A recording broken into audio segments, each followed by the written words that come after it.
오늘 열왕기상 4장 20절부터 시작하는 이 본문의 시작은 이제 이스라엘의 번영과 풍요에 대한 묘사를 먼저 극적으로 설명함으로 이제 본문의 내용이 시작됩니다. 이스라엘에게는 다시 없을 이 태평성대가 지금 도래한 것인데, 근데 이 잠언 열왕기상을 기록한 기자는 이 번영을 좀 증명하는 세 가지 안목을 가지고 우리에게 이 이스라엘의 번영을 증거하는데, 첫 번째로는 이제 영토의 확장입니다. 그러니까 우리가 21절의 말씀을 보는 것처럼 이제 유프라테스 강부터 애굽 지경에까지 이제 이스라엘의 어떤 다스리는 지경이 넓어졌고, 그 지역을 지나가는 모든 만나는 나라들마다 동맹을 맺고 또 그 나라를 다스렸다, 이렇게 말하고 있습니다. 두 번째 번영의 증거는 그들이 이제 왕실, 그러니까 솔로몬 왕실이 이제 현재 지금 이 소비하고 있는 이 식량의 소비량인데, 보니까 하루에 음식물이 가는 밀가루가 30고르, 굵은 밀가루가 60고루, 살찐 소가 10마리, 초장의 소가 20마리, 양이 100마리, 그 외에 숫사슴과 노루와 암사슴과 살찐 새들이 총 이렇게 이제 이 솔로몬의 이 왕가들이 소비하는 하루 이 음식량의 소비가 이제 다음과 같다라는 겁니다. 그러니까 이 고르라는 개념은 사실 우리가 지금 사용하지 않기 때문에 우리가 현재 지금 현대 번역본으로 보면 이 고운 밀가루가 6.6kg, 거친 가루가 13kg, 살찐 소 10마리, 또 초록소 20마리, 양 100마리, 뭐 이렇게 이제 현재 말하고 있습니다. 그러니까 엄청나게 많은 양의 식량으로 소비가 되고 있는데, 인구수가 많으면 먹는 것도 좀 불편해 하는데, 이 인구수가 이렇게 많이 증가해도 먹는 부분에는 부족함이 없다. 게다가 이 마지막 세 번째 이 번영과 풍요에 대한 묘사는 이 왕가 식구들뿐만 아니라 왕족을 넘어서 이 백성들에게 또한 이 풍요가 전해지게 되는데, 이 번영은 왕가 식구들만 누리는 것이 아니라 현재 백성들도 이제 누리고 있는데, 이 25절의 말씀을 보면 단에서 브에세바의 지역에 사는 이스라엘과 유다 백성들은 무화과 나무와 포도나무 아래에서 평안을 누렸다, 이렇게 현재 지금 성경이 기록하고 있습니다. 그러니까 이 영토의 확장과 현재 이 왕가가 소비하는 이 식량의 소비량,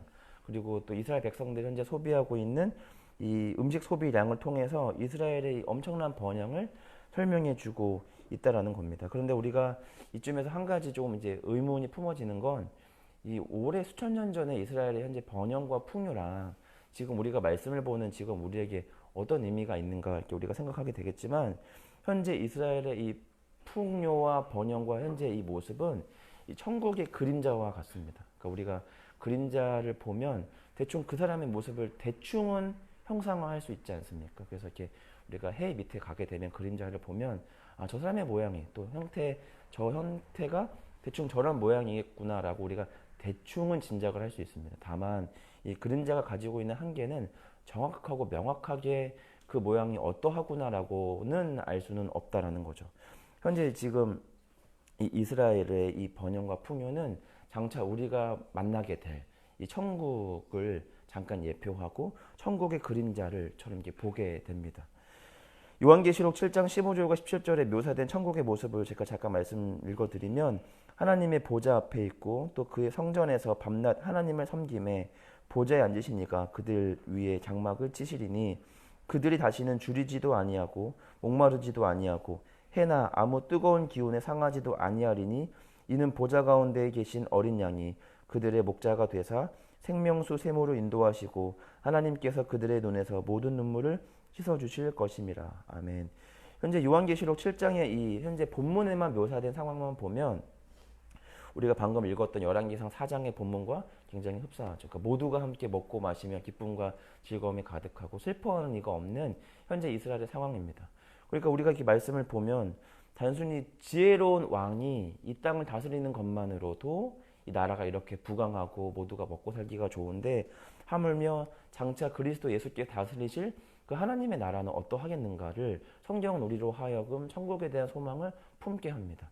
그러니까 지혜로운 왕이 이 땅의 백성을 다스리는 것만으로도 이 왕과 식구들과 백성들이 이렇게 기쁘고 즐거운데, 앞으로 우리가 가게 될 그 천국은 예수 그리스도께서 왕이 되셔서 그 지혜의 또 사랑의 대명사가 되시는 그 예수 그리스도께 다스리시는 그 천국은 사실 이루 말할 수 없는 것이죠. 그러니까 그것에 대한 그림자를 우리는 열왕기상 4장을 통해 이스라엘의 모습을 보고 있는 것이고, 이 그림자 되는 이스라엘의 모습을 통해서 우리는 앞으로 우리가 가게 될 그 천국을 좀 바라보고 소망하게 됩니다.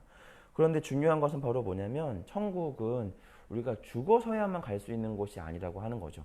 현재 열왕기상 4장에 있는 것처럼 비록 우리가 이렇게 육신의 장막을 벗어서 우리가 영으로 우리가 천국을 가게 되겠지만, 그러나 천국을 가기 전에 우리는 이 땅에서도 천국의 그림자 속에서 살아갈 수 있다라는 겁니다. 그러니까 우리가 저 천국만을 바라보면서 이 땅에서 뭔가 지옥같이 죽지 못해 살아가는 것이 아니라, 우리가 오늘 열왕기상 4장의 말씀처럼 이 백성들이 함께 이 아름다운 천국의 그림자 아래서 그들이 함께 기쁨과 즐거움 속에 사는 것처럼, 우리가 저 천국을 가기 전에도 우리가 천국의 그림자 아래 살아갈 수가 있다라는 겁니다. 다만 거기에는 반드시 한 가지 조건이 필요한데, 그 조건은 우리가 열왕기상 2장을 통해서 우리가 다윗의 당부를 통하여 배웠던 것처럼 하나님의 말씀을 지키는 것, 하나님 말씀 앞에 서는 것입니다. 우리가 조금 이제 기억이 희미해졌겠지만 열왕기상 2장 3절과 4절의 말씀을 제가 읽어드리면, 이 다윗은 이제 왕으로 서는 솔로몬을 향해서 몇 가지 당부를 했는데, 그 중에 첫 번째 당부가 바로 뭐였냐면, 내 하나님 여호와의 명령을 지켜 그 길로 행하여 그 법률과 계명과 율례와 증거를 모세의 율법에 기록된 대로 지키라. 그리하면 네가 무엇을 하든지 어디로 가든지 형통할지어다. 여호와께서 내 일에 대하여 말씀하시기를, 만일 네 자손들이 그들의 길을 삼가 마음을 다하고 성품을 다하여 진실이 내 앞에서 행하면 이스라엘 왕위에 오를 사람이 내게서 끊어지지 아니하리라 하신 말씀을 확실히 이루게 하시리라. 아멘. 그러니까 네가 무엇을 하든지 어디로 가든지 형통할지라 라고 되어 있는데, 요 앞에 붙는 단제가 뭐냐면 그리하면이라는 거죠. 그러니까 뭔가를 하면. 근데 바로 뭐냐면 여호와의 명령을 지켜 그 길로 행하여 법률과 계명과 율례와 증거를 모세 율법에 기록된 대로 지키면 네가 무엇을 하든지 어디로 가든지 형통할 것이다 라고 우리가 오늘 그렇게 말하는 것입니다. 그러니까 다윗이 솔로몬을 당부했던 것처럼 이 그리스도 안에 이 형통함이라고 하는 거는 정해져 있다, 약속되어 있다. 그런데 그 모든 사람들이 누리는 것이 아니라 어떠한 자들이 그 형통함을 누리는 것이냐면, 말씀 앞에 온전히 서는 사람들, 여호와의 명령을 지켜 법률과 계명과 율례와 증거를 모세 율법에 기록된 대로 지키는 자들이 하나님의 형통함을 온전하게 누릴 수 있다라는 겁니다. 오늘 이 열왕기상 이 앞에 초반절의 이 상황들은, 그러니까 하나님의 말씀에 따른 자들이 하나님께 받는 이 복, 그리고 천국의 그림자 아래 살아가는 사람들의 모습을 이제 보게 됩니다. 그러나 우리가 알고 있는 것처럼 이 태평성대가 오래 가지는 않습니다. 왜냐하면 이 하나님 말씀 앞에 섰던 그들이 아주 미세하게, 그리고 아주 좀 불쾌할 정도로 조금씩 하나님 말씀 앞에서 멀어지고 있는 모습들을 이제 보게 되기 때문입니다. 우리가 며칠 전에도 봤던 것처럼 이제 솔로몬은 굉장히 많은 것들을 잘하고 있죠. 사람들을 잘 세우고 사람들 잘 다스리고 있지만, 그 중에서도 조금 의아하고 좀 불편한 게도 하나님 말씀을 조금씩 어기는 모습들을 볼 수 있게 됩니다. 3장 1절에서 애굽의 이 왕의 딸과 결혼을 하게 되는 것도 뿐만 아니라, 오늘 본문에서도 이 4장 26절의 말씀을 보면 솔로몬의 병거의 말 외양간이 4만이고 마병이 12,000명이다라고 되어 있는데, 신명기 16장에 보면 이 절대 하나님께서 이 이스라엘에게 명령하신 것 중에 한 가지 뭐냐면 병거를 많이 두지 말라는 말씀이신 거죠. 그러니까 많이 두지 말라라는 말이 구체적으로 좀 상한선에 제한되어 있지 않잖아요. 뭐 5,000마리, 뭐 10,000마리, 20,000마리 이렇게 제한되어 있지 않기 때문에, 그러니까 얼만큼이 많이고 얼만큼이 적냐 이것보다 사실은 이 병거를 둠에 있어서 내가 하나님을 내가 더 의지하는가, 병거를 더 의지하는가, 이렇게 생각해 보면 솔로몬은 하나님도 의지하지만 혹시 모를 상황에 대비해 지금 병거를 조금씩 늘려가고 있는 모습들을 우리는 이제 보게 됩니다. 그러니까 이렇게 사소하게 틀어진 이 각도가 지금 당장에는 큰 문제로 뭔가 이렇게 딱 결과를 맞이하지 않지만, 솔로몬은 결국에는 이 한 명을 가져왔던 이 애굽 왕과의 이 딸과의 결혼이 결국 한 명으로 끝나지 않고 결국에는 수천 명으로 늘어나게 되는 이 결과로 발생하게 되고, 결국에는 이 병거도 이 정도에서 끝나지를 않습니다. 더 증가하게 된다는 것이죠. 그러니까 우리는 보면 10가지라고 기준을 두면 한 9가지 잘하고 한 가지를 못하면 그래도 뭐 한 가지 잘 못했지만 9가지 잘한 걸 우리는 보게 됩니다. 그러나 우리가 신앙적으로는 9가지를 잘해도 한 가지 못한 것을 다시금 고쳐서 10가지로 좀 잘할 수 있는 온전함의 삶의 태도로 성경은 좀 안내하고 있다는 거죠. 그래서 우리가 어떻게 다 잘할 수 있겠어? 한 10가지 중에 한 뭐 6가지 가반수만 해도 잘하는 거 아닌가 싶지 모르겠지만, 우리가 알고 있는 것처럼 법이라고 하는 건 10가지를 지켜도 그 중에 한 가지만 어겨도 그 한 가지 때문에 벌을 받는 것이 헌법입니다. 그러니까 우리가 뭐 도둑질 한 가지를 해도 우리가 수천 가지의 법을 지켜도 도둑질 한 번을 하면 그것이 죄가 되는 것처럼 하나님의 말씀을 아무리 다 준수해도 그 중에 몇 가지를 어기면 그것은 죄가 된다라고 하는 겁니다. 그래서 우리 가운데 필요한 게 바로 뭐냐면 이렇게 솔로몬이 무언가를 잘못 행동할 때 다윗에게는 누가 있었냐면 나단 같은 사람들이 있었죠. 밧세바를 범했을 때도 나단은 하나님 다윗 앞에 등장해서 이 다윗을 아주 좀 강하게 책망합니다. 그런데 지금 오늘 우리가 보는 것처럼 솔로몬이 무언가 조금 잘못된 행동들을 할 때 솔로몬을 바로 잡아줄 수 있는 사람들이 지금 주변에는 보이지 않는 것처럼 오늘 본문에는 그렇게 보입니다. 그러니까 뭔가 솔로몬에게는 나름 좀 핑계가 있을 수 있죠. 나는 다윗 같은 사람, 나단 같은 사람들이 없었어. 나는 이렇게 혼자 다 했잖아. 이렇게 말할 수 있을지 모르겠지만 그건 좀 핑계인 거죠. 왜냐하면 다윗에게는 지혜가 없어서 나단을 통해 보냈지만 하나님은 솔로몬에게는 나단 대신 무엇을 주셨냐면 솔로몬에게는 지혜를 허락하셨다라고 하는 겁니다. 그러니까 지혜를 통하여 그 양심을 통하여 하나님의 말씀을 생각날 수 있는 장치를 허락하셨다라고 하는 겁니다. 그러니까 이 다윗에게 나단을 주신 것처럼 솔로몬에게는 지혜를 허락하셔서 그가 하나님의 말씀 앞에 설 수 있도록 그렇게 하나님께서는 이 조건들을 허락하셨다라고 하는 겁니다.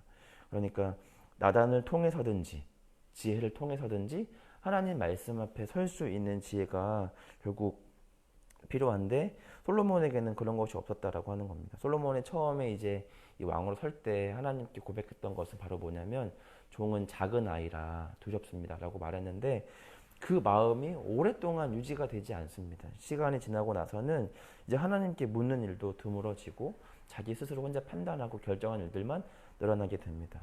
우리가 가지고 있는 조건들이 결국 하나님이 솔로몬에게 지혜를 주셨는데 그 지혜가 하나님 앞에 서는 조건들이 아니라 하나님을 떠나는 이유로 조건들로 만들어지는 솔로몬의 모습들을 보게 되는데 결국 우리는 우리가 가지고 있는 조건들이 과연 이 하나님 앞에 서게 되는가? 뭐 아까 전에 이 나단에 대한 이야기를 했지만 나단이 있다고 해서 모두가 다윗처럼 사는 것은 아닙니다. 왜냐하면 사울에게도 보면 사무엘이 있었지만 그러나 사무엘의 말에 경청하지 않죠. 그러니까 우리에게 어떤 조건이 있느냐에 따라서 우리가 어떻게 달라지는 것이 아니라 그 조건들을 우리가 어떻게 사용하고 어떻게 활용하느냐인 것이죠. 우리가 집이 가깝다고 해서 모두가 교회 나오고 새벽 기도를 나오고 하는 것은 아닙니다. 집이 가깝든 멀든 중요한 것은 우리가 새벽을 깨우고 또 말씀 앞에 서고자 하는 마음이 우리 가운데 있는가 그렇지 않은가라는 거죠.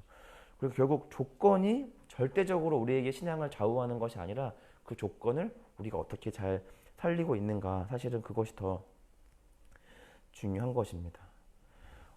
우리가 말씀을 잘 따를 때 우리는 그 천국의 그림자 속에서 잘 살아갈 수 있게 됩니다. 그러나 우리는 그 하나님이 우리 가운데 허락하시는 태평성대와 천국이 아니라 우리 손으로 직접 그 천국을 만들고 싶어 하는 거죠. 그래서 여전히 우리는 어쩌면 모래 위에 여전히 우리 스스로 집을 짓고 있는지도 모르겠습니다. 열왕기상 18장 21절의 말씀을 보면 엘리야가 모든 백성에게 가까이 나와 이르되 너희가 어느 때까지 둘 사이에서 머뭇머뭇하려느냐 여호와가 만일 하나님이면 그를 따르고 바알이 만일 하나님이면 그를 따를지니라 하니 백성이 말 한마디도 대답하지 아니하는지라. 결국 우리는 평생 어쩌면 이스라엘 백성들처럼 하나님을 믿고 있지만 마치 믿고 있지 않은 사람들처럼 그렇게 가운데에서 어중간하게 눈치만 보고 살아가고 있지 않은가 그런 생각을 하기도 합니다. 하나님 말씀 앞에 온전하게 서는 그래서 말씀을 앞에 서고 새벽을 깨우고 될 수 있는 대로 우리가 하나님을 더 가까이 할 수 있는 조건들을 마련할 수 있으면 좋겠습니다. 그래서 하나님 앞에 말씀 앞에 서는 우리가 되기를 간절히 소망합니다. 이 시간에 우리 같이 함께 우리 기도하기 원합니다. 이